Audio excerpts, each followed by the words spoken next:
Hello again and welcome back to English Today. This is DVD 20 and the third DVD of your advanced level. And in this DVD, we'll start with another 2 episodes of our story, That's Life. And then in our special TV programs, there'll be a discussion about how to manage change, known as change management. Then we'll move on to cinema and take a closer look at Star Wars. Then, in the grammar section, we'll look at ways of expressing your opinions in English. Then we'll study the construction used to, which we use when we're talking about habits. All right? So, have fun.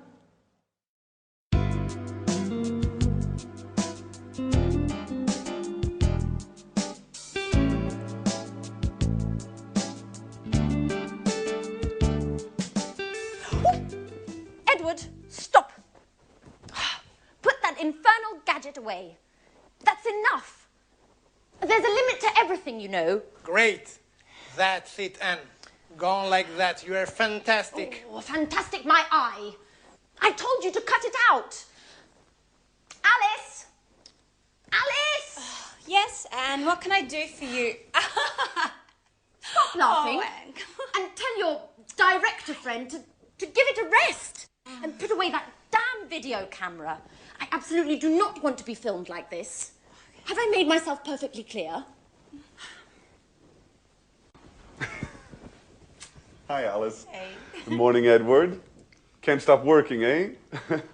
What's on the menu for today's shoot? Wow, Anne, you look beautiful. Excuse me, could I use the bathroom for a moment? Huh? Thanks. Oh, calm down, Anne. None of these sessions are going to be shown for air. At least for now. What exactly does for now mean? Well, once all the material's been put in place, cut and edited, Edward's planning on showing it to a producer. If it's accepted, the idea is to go for our own TV program. Isn't that a great idea? What? Yeah. Producer? Television? Mm-hmm. Let me in, Jack. Let me in. No, let me in. Oh, oh, oh, let me in. Oh.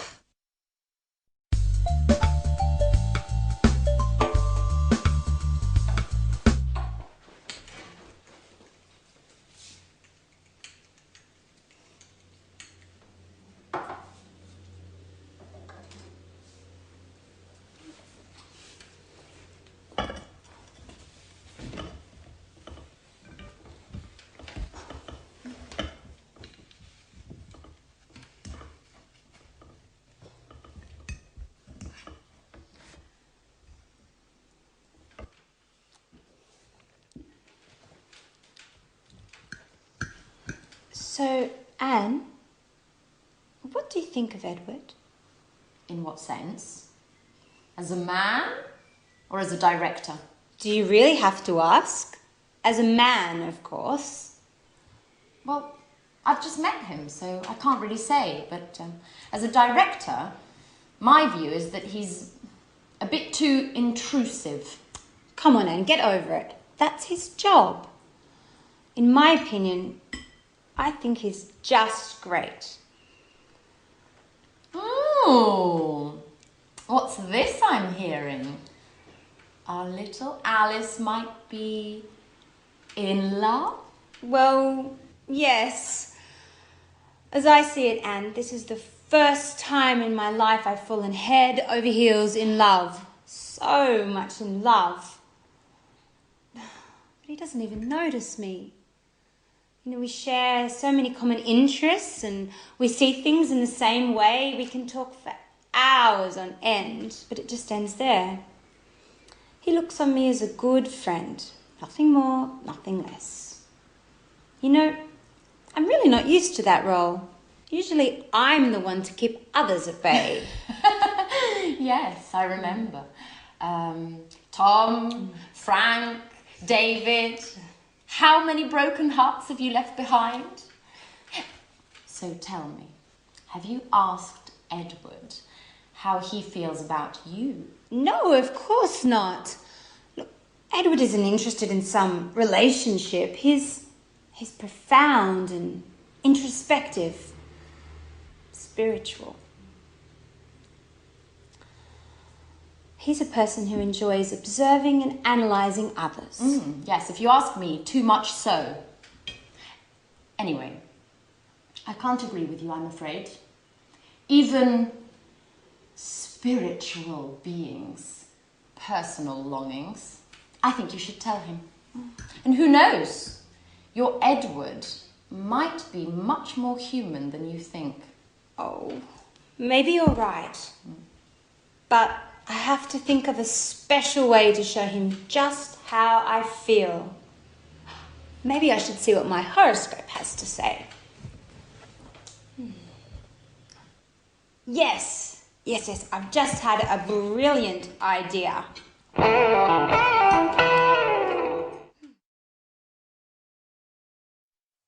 Hello again and welcome back to your live English language TV program.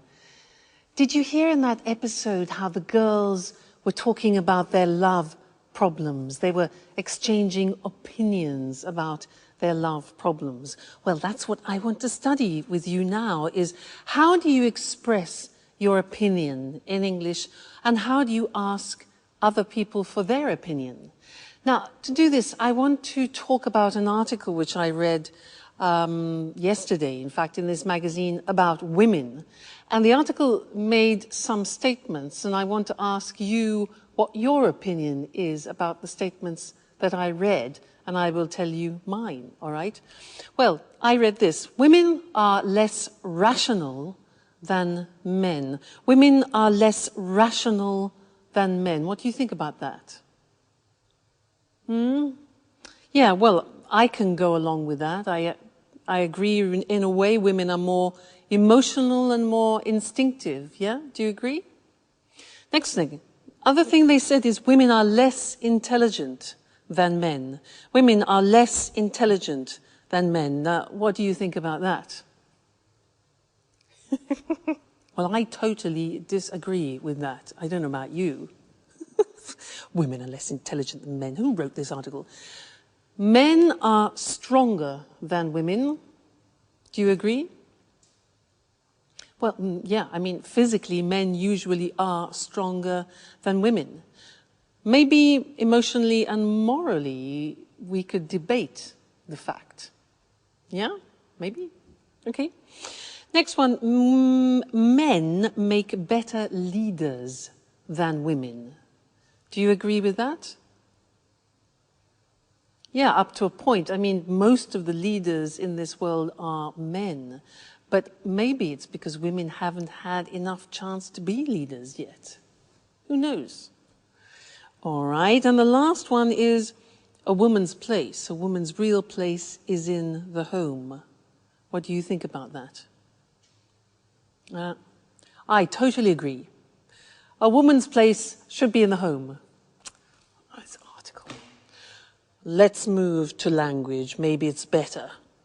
Let's talk about the language we use when we give opinions. And let's use the screen. So, asking for somebody's opinion, how can you do that? Well, you can say, what do you think about that? What do you think about that? Simple question. Or, what's your opinion? We can also ask, what do you feel about that, which is more related to emotions rather than to the intellect. So, what do you feel about that? Or, what are your thoughts? What are your views about that? All right, so those are all ways of asking for somebody's opinion. When you want to give your opinion, you can say, I think, I feel, in my opinion, we should. My view is that we should, my view. Or as I see it, I think we should. All right, so that's giving opinions. Now, often you want to talk about agreement. Now, How do you ask a person for agreement? We don't say, "Are you agree?" Many languages translate that wrongly. It's not "are you agree," but "do you agree with me?" All right? Do you agree? Be careful. Do you agree? Another alternative is "do you go along?" Go along means have the same opinion. Do you go along with that? All right? Now, imagine that you want to agree totally with someone. Do you agree with that? Exactly. You can say, "I totally agree with you." "I completely agree with you." You can say, "Yeah, I go along with that. I agree with that." You can also say, "That's right," "exactly," or "absolutely." Those are all ways of agreeing totally. Now imagine that you agree sort of, you agree partially. The language here is, "Yeah, that's a good point, but I agree with you up to a point." I agree with you up to a point. So that's partial agreement, but not total agreement, all right? Now, disagreement. To be polite, you can say, "I can't agree with you, I'm afraid." If you say, "I don't agree with you," that's quite aggressive.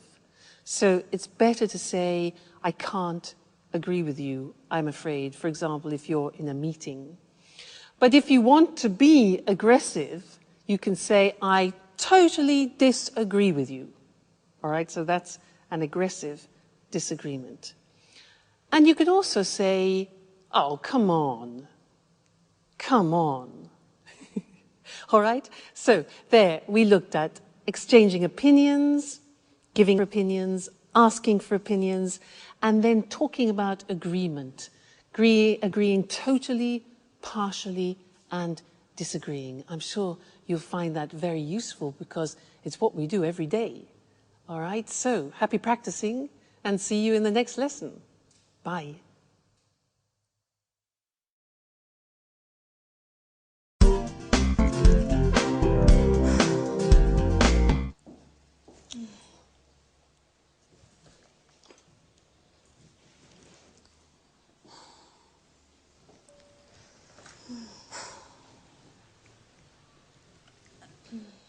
Alice? Are you feeling okay? Oh, yeah. Hi, Anne. I'm just preparing a little lunch for Edouard. Edouard? What's with the French accent? I thought you said he was Canadian. He is, from the French part. His mother's French, so he's fully bilingual. Well, now that you mention it, I had noticed a slight French accent. Oh, yes. Isn't it adorable?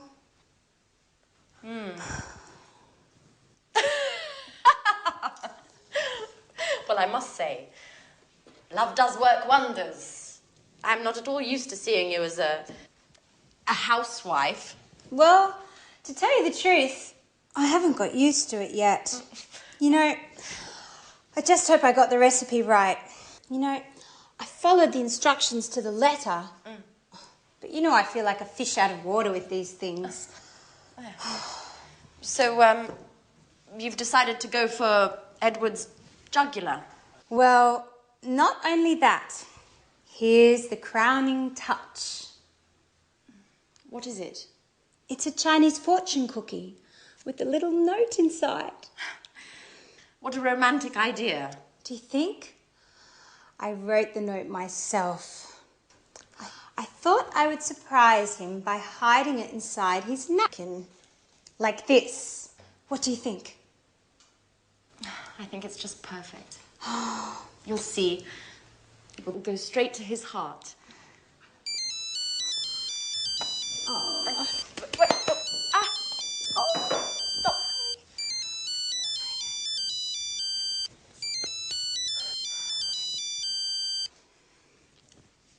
Hello? Yes, this is Alice. Oh, It's already come in. What? Oh, in half an hour? Yeah, okay. I'll be there in a few minutes. Anne? Could I borrow your car? Please? I have to go and pick up a packet my father sent me, but the post office closes in half an hour and I won't make it on foot. My car?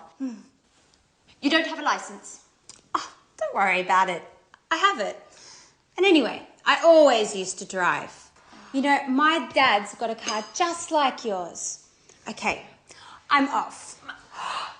Tell Edward I'll be back in a flash. Alice? Alice? But who's going to clean up this mess? Get used to it, Anne. It's the same old story. Now I'm late.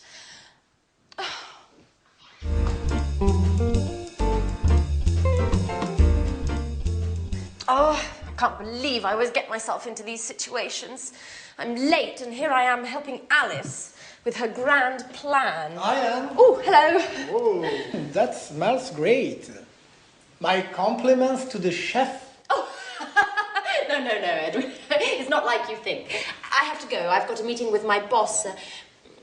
Alice has just gone out. She told me to let you know that she'll be returning soon. Bye-bye. Well, I'm starving. What's this? A little note? A little delight for the man who's got my heart racing. What? What's this all about? There must be some mistake. Oh, well, yes, this is my napkin. Who could have written this? Oh my God! Anne! But she was just here and she was so shy. This is getting interesting. Anne is very cute. So what am I going to do now? I'm not used to these things. Now, where has it gone? Well, it's not here. It's not there either. Edward? Yes? Have you seen my mobile phone? Oh, no, here it is. Thanks.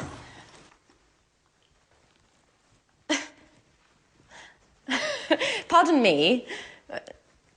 Why are you eyeing me like that? Nothing. Well, all right. I've got to run. Bye-bye. She's acting like nothing is happening at all. This is getting very interesting.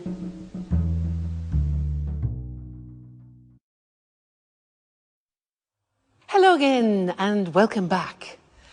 Did you notice a grammatical form that they used to and get used to? Did you pick that up when they were speaking? Because these are forms that we use in English when we're talking about habits. It's not an easy form, and I'd like to teach you that now. And to do that, to give you an example of the grammar in action, I want to talk to you about when I moved to Italy and I lived there for some time, and I had to change some of my habits. I had to adopt some Italian habits. I had to get used to new things, all right? So I'm going to use the grammar construction as I talk about this. Try and listen and pick it up. Now, I wrote a list actually because really fascinating. You would think that Italy and England being very close wouldn't be very different, but in fact there are some noticeable differences. For example, driving on the right. I had to get used to driving on the right. In England, we drive on the left. So you can imagine it's a question of life and death. So the first thing was I had to get used to driving on the right. You hear that? To get used to driving on the right. Now that means that I had to adopt a new habit, to get used to doing something. We'll look at the grammatical form after. For now, just listen how I use it, all right? Another thing. Oh yeah, Italian driving. I had to get used to Italian driving. Red lights are not really red lights. Red lights, traffic lights, are negotiable. And I had to get used to being very flexible driving on the roads in Italy, I can assure you. Now, speaking Italian. Now, when you speak Italian, you divide the world into masculine and feminine. And you know that in the English language, we don't have masculine and feminine. For table is neutral, whereas in Italian, it can be masculine or feminine. For example, a computer is masculine. So I had to get used to dividing my world into objects, which are masculine, and feminine, which for an English person is really quite a challenge. So another thing was rolling my R. In English, we don't say R. It doesn't exist. But in Italian, for example, if you want to say red, you have to say rosso. R. It took me 1 year to learn R. So I had to get used to rolling my R. Terrible. Coffee. In England, we have mugs of coffee like this. In Italy, I had to get used to small amounts of strong coffee. So that was a new habit. But then I found cappuccino, so that was the alternative. And the last thing that I had to get used to was the Italians gesticulating. The Italians use many gestures like oh, and they use their shoulders, oh, and noises as well. And when I saw Italians in the street at the beginning, I thought they were always arguing. But in fact, they're not. It's a normal way for the Italians to gesticulate. So I had to get used to reading the language as not necessarily aggressive. All right, so that's some of the things I had to get used to, all right?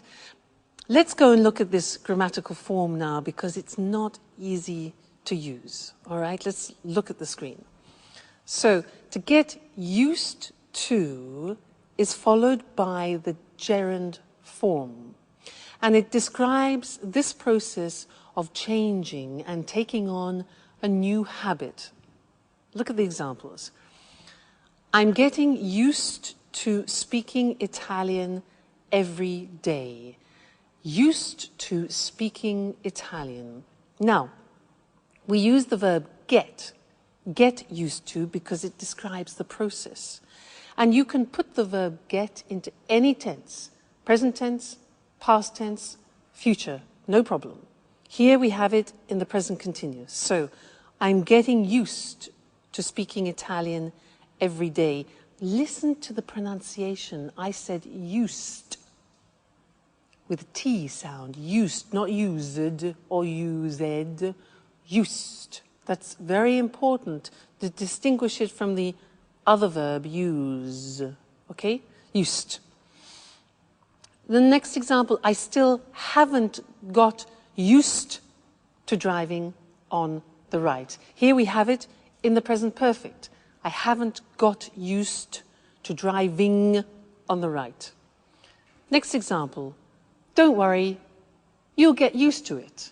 For the future, you'll get used to it. All right, so here we have an example in the future, used to it, which is an object. In the past, I had to get used to it. In the question form, how long did it take to get used to? Okay, how long did it take to get used to? So, a difficult form. Now, let's move on to the next section, which is the verb to be used to. This is very interesting because when you change a habit, it's a process. But then when you have adopted the habit, it's a state. So we use the verb to be. The examples. I'm used to getting up early in the morning. That means that now I do it regularly with no problem. I am used. We use the verb to be for the state. He isn't, negative, used to working alone. In the past, I wasn't used to driving on the right. So here we have a state of a new habit using the verb to be. To get used to do something is adapting a new habit. It's the process. So that's a difficult grammatical form, but it's the only way in English that you can describe taking on new habits. So it's terribly important for you to learn. Don't worry, you'll get used to it slowly but surely. Okay, bye for now.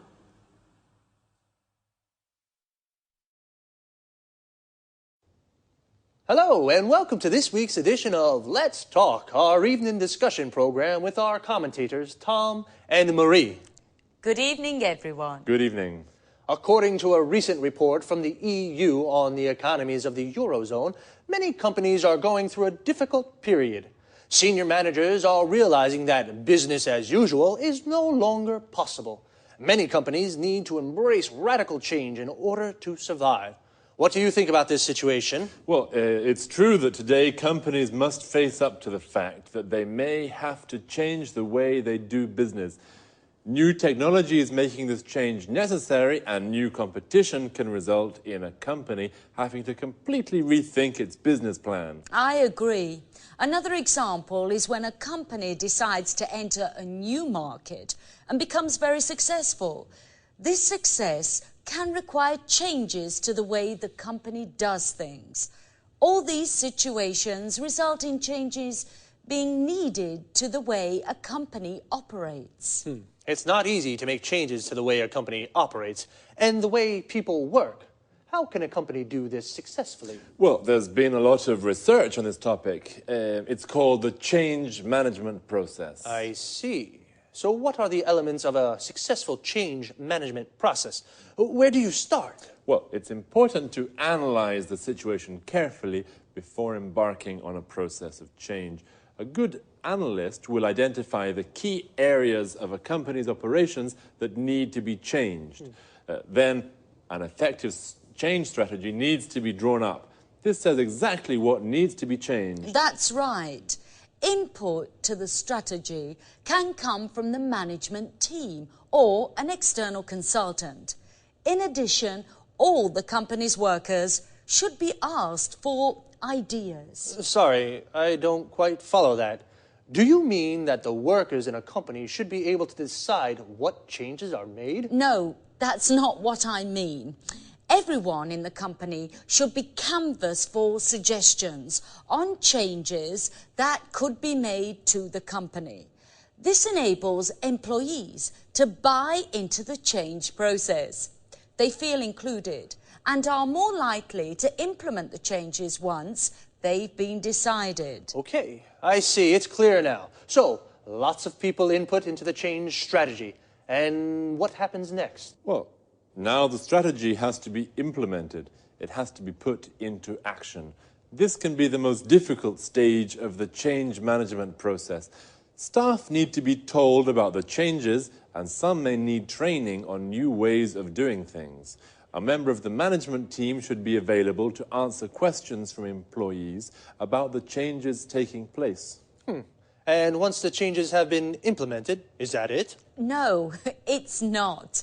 It's very important to consolidate the changes to make sure that employees don't go back to the old way of doing things. A manager should be chosen to act as a champion for the changes and should collect feedback from the employees to see what they think about the changes. This champion should praise employees who have implemented the changes. Of course, It's very important to raise the morale of staff at this time. Otherwise, there is a risk that they'll revert back to the old way of doing things. So it's quite a complex process. Well, companies need to know about change management techniques in order to survive in today's rapidly changing markets. Thanks to Tom and Marie for their explanation on how to bring about change in a company. Goodbye, Eric. Goodbye. And goodbye, everyone, and see you again next week for another edition of Let's Talk. So, the change management process is the process a company uses to change the way it operates. Due to new technologies and new competition, many companies have to rethink their business plan. To rethink something means to reconsider, to think again about a choice you made before. A business plan is a strategy for running a company. Remember, to run a company means to manage it. Companies have to embrace change. To embrace something means to accept it and put it into practice. So, to embrace change means to start making changes. Companies must face up to the fact that they have to change the way they do business. To face up to something means to accept a difficult situation exists. So, how does the change management process work? First, an analyst identifies the areas that need to be changed. An analyst is an expert who looks at all the elements of a situation. He analyzes a situation. Everyone in a company should be canvassed for suggestions. To canvass means to ask people for their opinions. This enables employees, the people who work in the company, to buy into the changes. To buy into something means to believe in something. Then a strategy is drawn up. The phrasal verb to draw up means to prepare. We use it for documents. For example, you draw up a contract. The strategy must then be implemented. To implement means to put into action.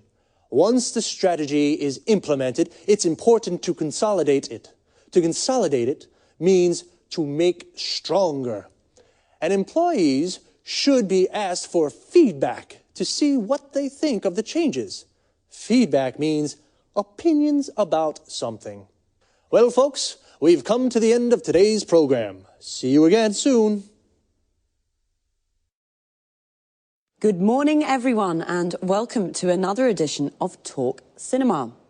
This morning, we'll be talking about the most famous of all science fiction sagas, Star Wars.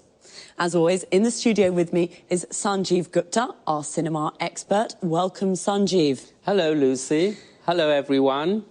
A question to start with, Sanjeev. Just how many films make up the Star Wars saga? 6 in all. And how many of these have you seen? All 6, of course. And you? 4, I think. When was the first film made? The first film, A New Hope, was released in 1977. The last film, Revenge of the Sith, was released in 2005. And who's the director? Well, George Lucas wrote the scripts for all the films and directed 4 of them. And what about the other 2? Irvin Kershner is the director of The Empire Strikes Back, and Richard Marquand directed The Return of the Jedi. What's so special about the Star Wars films, Sanjeev? Lots of things, actually, Lucy. You know, the first Star Wars film, back in 1977, broke new ground with its special effects. New methods were used whereby the action shots were taken against a blue background with real models. It doesn't sound sophisticated compared with today's computer-generated effects, but 29 years ago, it was revolutionary. In fact, the amount of time Lucas spent on the special effects almost resulted in the film not being finished. Why do you think the films have been so enormously popular?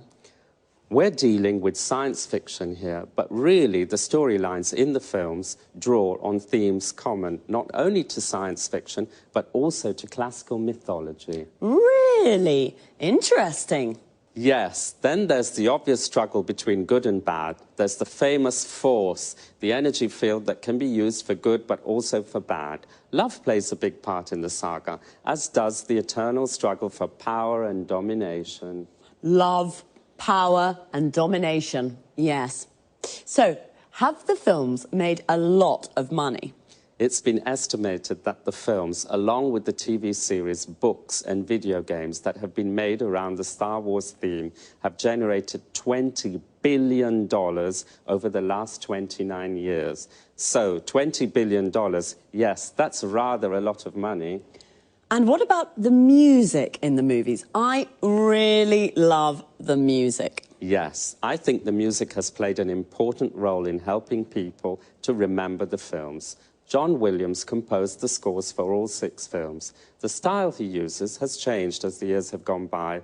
In the first films, he associated leitmotifs with each character, quite a simple approach. In the later films, he changed his mind and took a richer, more sophisticated approach to the music. One last question. Is the saga definitely complete now? I wouldn't bet on it. There are rumours that George Lucas may be working on a sequel, but for television, not for the cinema. So, we may be seeing Luke Skywalker again soon. Wonderful. Well, thanks, Sanjeev, and goodbye. Goodbye. To all of you and Sanjeev, may the Force be with you. Goodbye. Now, let's have a look at some of that vocabulary we just used. So, 6 films make up the Star Wars saga. To make up something here means to go together to form the whole of something. The 6 films form the entire saga. To make up something is a phrasal verb that can also mean to invent something. For example, I made up a story means I invented a story. The first Star Wars film was released in 1977. We say a film is released when it can be seen at the cinema for the first time.